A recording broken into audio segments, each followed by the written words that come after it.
E o nosso colher de chá de hoje vai mostrar para você um pouquinho do Festival Kinoarte de Cinema, que está completando 24 anos. Olha aí, quase um quarto de século. E eu estou aqui com o curador, tá, desse evento, que é o Arthur Yankiewicz. É isso, Arthur? Que é difícil falar seu nome. Pois é, se eu fosse me ofender, cada vez que alguém fala meu sobrenome errado, Como é que é? É Yankiewicz. Ah, Yankiewicz? Rapaz, acertei aqui. E fiquei sabendo também que você entrou, né, nessa parada de cinema aqui em Londrina. Foi pelo prazer ou você queria aprender um pouco mais sobre o cinema? Como é que foi, Arthur? Não, eu gostava muito, né, de assistir filmes, não, né? Sempre gostei. E aí eu fiquei sabendo que existia um lugar aqui em Londrina que ele promovia oficinas de cinema. Você poderia, de fato, ter contato com pessoas que vinham de fora, profissionais e tal, e se juntar em grupos para conseguir tentar começar a produzir coisas a partir daqui. Foi aí que eu conheci a Kinoarte, foi mais ou menos em 2005, eu acho. Entre 2005 e 2006, que eu participei de uma oficina de roteiro, que veio um cineasta Recife. Hoje ele dirige longas e tal, que chama Hilton Lacerda. Ele dirige uma longa que chama Tatuagem, ficou conhecido até. E aí ele veio pra cá em 2005, quando ele ainda não tinha dirigido longa, não era tão conhecido, e ele deu uma oficina de roteiro aqui na Kinoarte. Foi a primeira vez que eu tive contato. A partir daí eu fiquei sabendo do festival, que estava na 7ª edição, que eu fui assistir. Aí na 8ª edição eu já me inscrevi como estagiário. Foi o primeiro festival que eu trabalhei, foi a 8ª edição, hoje a gente está na 24ª. Então a partir daí eu comecei a me envolver com as pessoas, né, tal, que estavam à frente da Kinoarte na época. Ainda tinha muita gente do começo do cinema de Londrina, né, como o próprio Rodrigo Grota, o Guilherme Peraro, o Caio Cesaro, o pessoal que realmente está desde o começo do festival. Né? Sim. E eu tive contato com essas pessoas, comecei a me incluir nos projetos e fui conseguindo subir de cargo, assim, até chegar entre 2014 e 2015. Daí eu assumi o festival, né, passei a organizar e a fazer a curadoria, que é escolher os filmes. Então, nesses quase 15 anos, aí, eu consegui passar de estagiário até conseguir tocar o negócio. De uns anos para cá, Londrina parece que meio que mergulhou mais de cabeça no cinema, né? Na produção de filmes. A gente teve aqui um filme falando sobre a imigração japonesa, tivemos o Leste Oeste e várias outras produções vindas que foram realizadas aqui. Já dá para dizer que Londrina é um polo de cinema?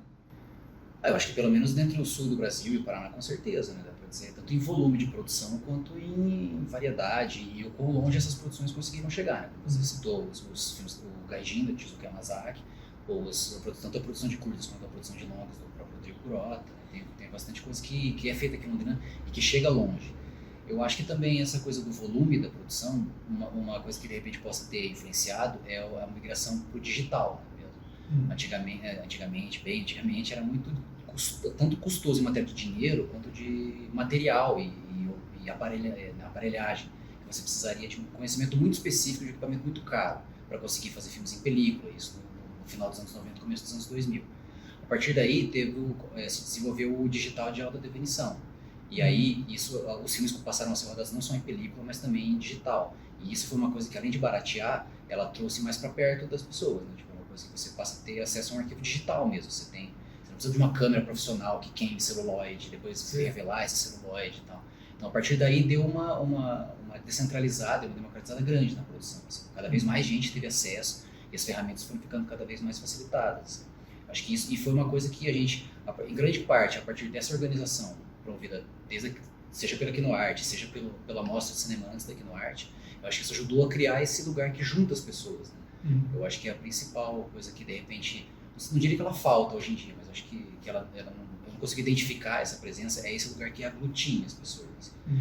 Desde que eu estou dentro dela, a Kinoarte sempre funcionou dessa maneira. O fato da cidade também conviver com um festival de teatro e também de música colabora para o cinema, para o desenvolvimento dessa faceta do cinema local?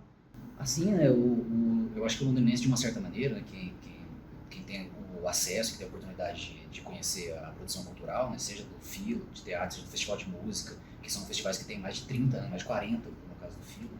Acho que, se não me engano, a Mostra Zumbi dos Palmares também tem mais de 30 anos. Então é uma cidade de festivais e que tem festivais que são muito tradicionais, né? Como você citou, o próprio Festival de Cinema, a gente está na 24ª edição, a gente no segmento, a gente é o festival mais tradicional do estado inteiro. Não tem nenhum festival de cinema no Paraná que tenha chegado à 24ª edição. Então eu acho que esse ambiente, né, de você ter acesso à cultura por meio de festivais, eu acho que ele colabora nesse sentido de um londrinense, né? Ele já está mais habituado a ter esse tipo de cultura oferecida. Antes da gente falar um pouquinho sobre o festival em si, uma curiosidade que muita gente tem, o que diferencia um curta-metragem, obviamente pelo tempo, de um longa-metragem? Que característica ele precisa ter para ser considerado um curta-metragem? Basicamente a duração mesmo, né? O curta-metragem ele é considerado um curta, no estrito senso do termo, ele é até 25 minutos. A partir daí, entre 25 e 70, mais ou menos, minutos, ele pode ser considerado um média-metragem. Acho que até 60, na verdade. Acho que 30 e 60 ele pode ser considerado um média. E para cima de 60, entre 70 e 100, portanto, ele pode ser considerado um longa. Por ser um formato mais reduzido e não circular tanto, né, acho que essa é uma diferença que é importante. Que, tipo, os curtas-metragens, eles dificilmente vão chegar numa sala de exibição que uma pessoa vai pagar um ingresso para assistir. É muito raro. Sim. Então ele circula mais em festivais ou agora nos streams, né, e tal, as pessoas têm um acesso diferente. E ele também, por ser menor e ser mais barato, consequentemente mais barato, ele permite também algumas experimentações no formato. Então, é mais fácil você encontrar um curta-metragem que seja bem diferente do filme que você está acostumado a ver do que um longa. Mas existem curtas que são dramatúrgicos, que contam uma história do começo ao fim, apresentam personagens, tem conflito e tal. E tem curtas que são experimentais e tem longas que também não respeitam muito essa estrutura narrativa. Mas assim, a diferença, o que torna um diferente do outro é só a minutagem, mas de uma maneira geral também os curtas eles têm uma abordagem que é mais livre, assim, eles fogem um pouco desse formato de 3 atos, começo, meio e fim, resolução, problema. E tem muitos diretores e roteiristas que acabam se especializando mais nos curtas e não necessariamente migram para os longa-metragens. Por que acontece isso? Tem muita gente que realmente advoga esse formato do curta-metragem, né? Que o curta-metragem ele é um produto em si, assim, né? Eu acho que é muito natural para quem, inclusive para mim, para quem enxerga de fora, pensar que tipo assim, você vai passar pelo curta para conseguir fazer um longa, né? No sentido de sentir meio como se fosse uma pré-temporada, assim, coisa. Mas aí tem o formato do curta, inclusive por ele ser mais livre, realmente ele seduz muitas pessoas, assim, que tem esse olhar, que de repente não tem essa vontade de fazer um filme tão grande, até porque quanto maior o projeto, mais ele vai fugindo do controle também, né? Você começa a ter que administrar muitas coisas, muitos interesses e tal, especialmente se demandar investimento, né, e tal.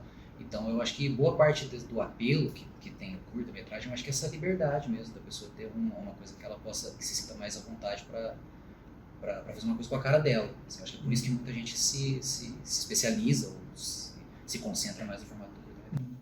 Vamos falar então do Festival Kinoarte 24 anos. O que vocês estão trazendo de novidade? O que o público vai encontrar nesse festival que já está começando?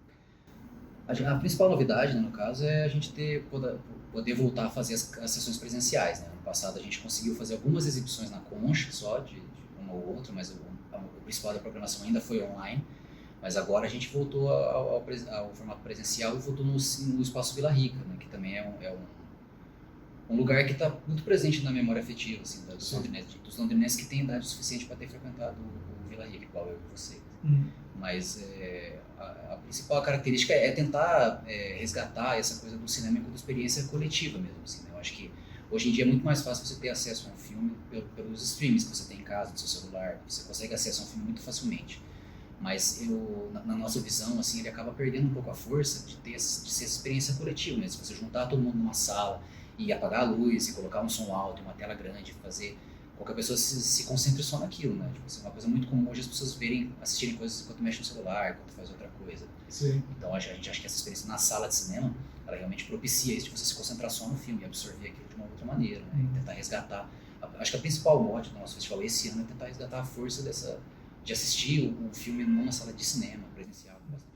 Houve uma ideia que com tantas empresas, né, vendendo streaming e você tendo acesso a tantos filmes usando aparelho de TV, celular, computador, etc., iria meio que afastar as pessoas das salas de cinema. Mas parece que não está acontecendo exatamente isso, né? Acho que justamente porque, especialmente depois da gente ter passado 2 anos trancado em casa, assim, né, existe uma demanda até por essa experiência mesmo, de você sair da sua casa, você vai lá, você chama uma pessoa, você chama os amigos e tal, você cria uma experiência mesmo a partir daquilo, né? Não é uma experiência tão individualizada, assim, no sentido de você poder acessar a qualquer hora, mas você realmente acaba sendo mais uma coisa que acontece no meio de tantas outras, assim, né? Não carrega uma força em si. E vocês estão com mais, acho que são mais de 50 produções, é isso? Acho Nesse que festival isso, agora? são 14 longas, 15 longas e 30 e poucos, 34, 33, não lembro.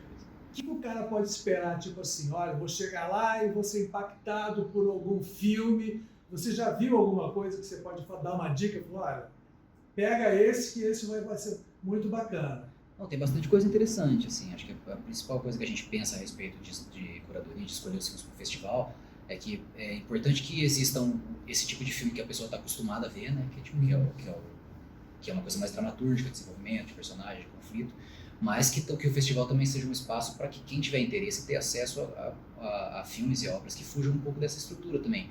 Porque, pelo menos para mim, sempre funcionou muito assim, né? Eu sempre pude ver no festival filmes que, de repente, eu tinha uma ideia do que era cinema, e você vai lá e vê um filme que não é aquilo e te parece muito mais interessante.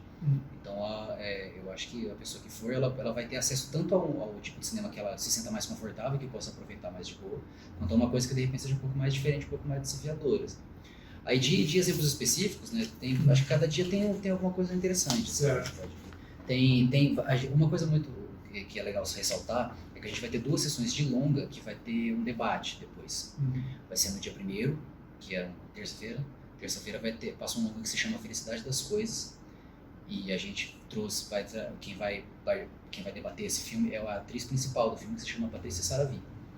E nessa mesma semana, ela vai estar dando uma oficina de atuação aqui pelo festival também, na divisão de artes cênicas da UEL.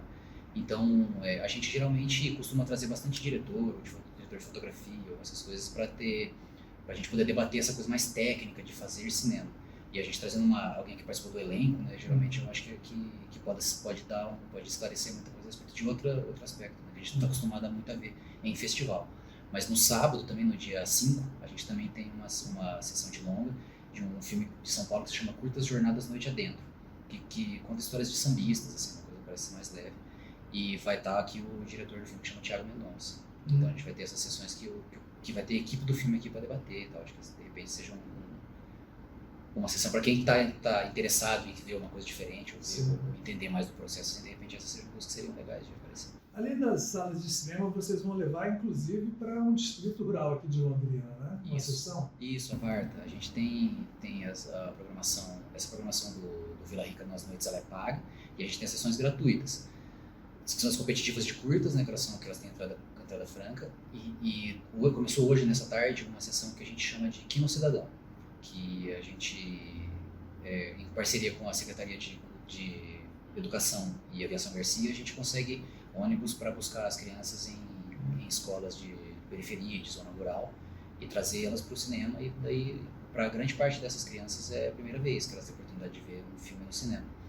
E esse ano a gente está levando entre 160 e 180 crianças todo dia. Só não vai ter no feriado, então vai ser segunda, terça, quinta e sexta.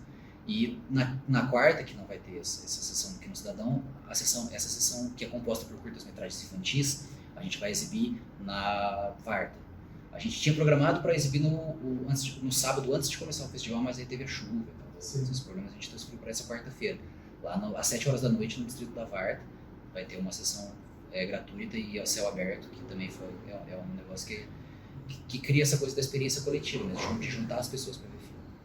E, por exemplo, se eu quiser, para quem vai ver essa nossa gravação e tal, para acompanhar a programação, onde é que ela encontra? Vocês estão com o site? Sim, é kinoarte.org/festival. Tem a programação completa, tem todas as sinopses dos filmes, qualquer curiosidade, qualquer informação que a pessoa precisa, ela consegue ir lá no site. Tá, eu vou deixar aqui na descrição do vídeo, tá? O site para você procurar. Mas uma coisinha que eu queria, uma curiosidade. O Brasil sempre foi muito impactado, né, pelo cinema americano, né? Praticamente 80%, 90% das produções que vinham para os cinemas daqui, para as salas de cinema, eram sempre produções americanas ou, no máximo, alguma coprodução com algum outro país, mas a base era sempre o americano. Com essas empresas de streaming, você tem produções de praticamente todos os países do mundo. Isso dá digamos, ela aguça mais a curiosidade das pessoas em busca, por exemplo, de um festival como o de vocês que estão fazendo? Ah, com certeza, né? Eu acho que justamente como você falou, muita coisa deriva do filme dos Estados Unidos, porque é o principal tipo de cinema que as pessoas têm acesso, né? Tipo, por exemplo, um filme como Os Vingadores, por exemplo, quando ele é lançado, ele ocupa tipo 75% das salas de cinema, então não tem nem como você concorrer com uma coisa dessa. Mas aí a partir do streaming, as pessoas começam a ter esse acesso mais facilitado a esse tipo de filme que não tem, que ele não é tão necessariamente tão parecido, e ele pode ser tão bom quanto, às vezes até melhor, ou às vezes pior também.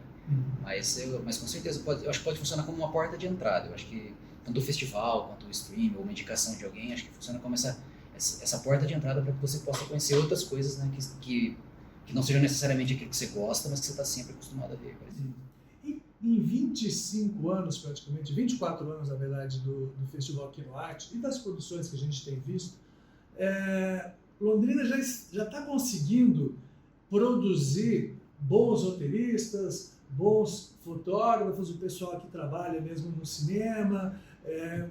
Você tem percebido que esse mercado, vamos dizer, esse mercado de trabalho, está começando a ter consistência? Não, com certeza, né? Acho que as oficinas, em grande parte, e também esse ritmo de produção que tem se imprimido aqui em Londrina já nos últimos anos, ele fez com que muita gente se formasse e, inclusive, trabalhasse em várias produções, tanto aqui quanto fora, né? Teve gente que se formou aqui e trabalhou naquela série dos Vikings, lá, que passava na Netflix e tal. Teve gente que se formou aqui e trabalha na TV do Manchester City, que a gente conseguiu o documentário do Fernandinho, conhece um cara que é formado aqui, que é de Londrina. Ele trabalha hoje, produz conteúdo para a TV do Manchester City. E mesmo o pessoal que produz aqui, né, também tem a chance de circular fora, tanto de trabalhar com outros, ter acesso ao convite para outros trabalhos na região e fora daqui, quanto também trabalhar bastante aqui mesmo, né? Muita coisa produzida daqui circula aqui também. Mas o nível de formação e de experiência das pessoas com certeza subiu muito, cresceu muito, é outra conversa. Beleza. Olha, então você já sabe, tá rolando aí o Festival Kinoarte, vai estar aqui na descrição do vídeo, onde você pode acessar o site, que você pode acessar para obter mais informações e participe, que é sempre, eu já vi algumas vezes, é muito legal, vale a pena mesmo. Arthur, muito obrigado pelo nosso bate-papo. Ele é tímido pra caramba, né? Eu falo pra caramba e ele é meio tímido e tal, mas pelo jeito conhece demais o setor e foi um bate-papo gostoso porque traz muitas informações que às vezes a gente nem sabe o que está acontecendo na cidade. Valeu? Obrigado, Arthur.